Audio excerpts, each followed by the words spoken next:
दुनिया का सबसे खतरनाक घास मोकामा टाल में किसानों के लिए मुसीबत बन गया है। बाढ़ अनुमंडल में पूरे टाल क्षेत्र में हजारों हेक्टेयर फसल इस कांग्रेसी घास की भेंट चढ़ जाती है। यह फसल की उत्पादकता को नुकसान पहुंचाता है।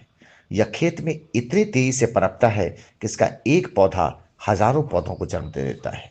यह गेहूं की फसल को पूरी तरह से समाप्त कर देता है। किसानों के लिए जानलेवा साबित हो रहा है यह कांग्रेसी घास खेत में खड़ी उनकी फसल को पनपने नहीं देता।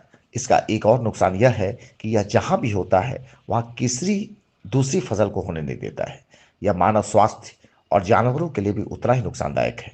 इसके संपर्क में आने पर व्यक्ति को खतरनाक चर्म रोग और दमा जैसी सांस की बीमारियों का सामना करना पड़ता है।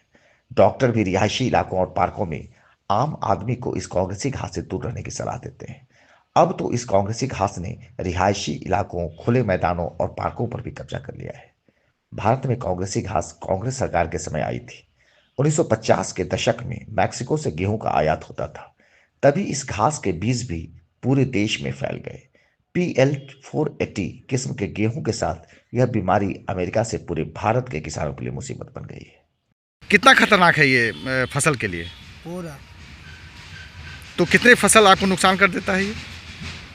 समझिए अच्छा खूब करता है, दाब देता है। पूरे फसल को मतलब जब होता है तो उसको फसल नुकसान। के दाब देता है, केरौनी से तेल से सप्लाई होता है। और आपके स्वास्थ्य के लिए भी नुकसानदायक है, जानकारी है आप? हाँ, क्या नुकसान करता है ये? नुकसान की पूरा गंदगी तिक्ता नियर गमक आता है। इससे गाय खाता तो दूध न तिक्ता लगता है। बहुत सा नुकसान होता है, हार्ट की बीमारी हो जाता है, बहुत सा अनेक प्रकार के बीमारी धर सकता है। और इससे क्या नुकसान होता है? फसल के खराबी करते हैं। क्या नुकसान इससे होता है? खराबी करते हैं, कुल पेड़ के जरा देते हैं, कुल घास अथी के गेहूँ है, अथी है, कोई चीज़ के बहुत गला देते हैं। पूरे देश में लगभग 35 मिलियन हेक्टेयर में यह जो गाजर घास है वो प्रभावित कर रहा है पूरे देश में। बिहार में की बात करें और विशेष रूप से बाढ़ में बात करें तो हजारों हेक्टेयर में जो खेत है वहाँ पर यह जो है प्रभावित है। हजारों हेक्टेयर क्षेत्रफल में यह फैला हुआ है, जिससे कि हमारे किसानों को इसके नियंत्रण में बहुत ही समस्या होती है। अगर उसमें फल लग जाते हैं और अगर वो पूर्ण रूप से जब मैच्योर हो जाते हैं तो उसको एक पौधा से हजार पौधे बन जाते हैं और वो बहुत ज़्यादा मल्टीप्लाई होता है।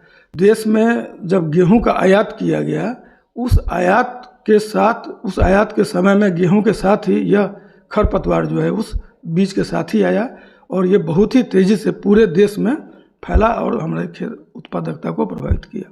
गाजर घास के पत्तियों के संपर्क में अगर कोई आते हैं तो चर्म रोग की समस्या ज़्यादा होती है। इसके अलावा गाजर घास के जो फल हैं या जो पेड़ हैं, पौधे हैं, इन पौधों से सांस लेने की समस्या होती है और जब सांस लेने की समस्या होती है उसी का प्रतिफल होता है कि दमा की बीमारी होती है।